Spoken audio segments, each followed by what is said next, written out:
One of the questions I always get from customers is the typical, I want to do Zoom and Zooms, right? Unfortunately, we're at a place where both of those two companies compete with each other, like the Betamax VHS days, and they want to win the space. And some, as we know, are a little bit more accommodating at playing in the sandbox together, and others just frankly aren't.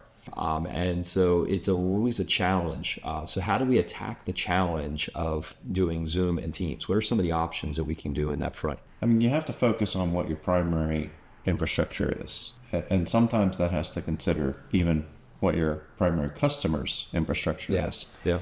If you're going to be on calls constantly with a customer that's using one platform or another, you want to make sure that experience is as easy as possible. And you also want to make sure that you're picking a system that allows you to hop between them to some degree through interoperability to make that possible. A lot of the systems that are out nowadays support that interoperability. It wasn't like that even just a few years ago, especially coming out of COVID. There was, different people choosing their different infrastructures, and the devices caught up though. And that interoperability is actually pretty simple nowadays.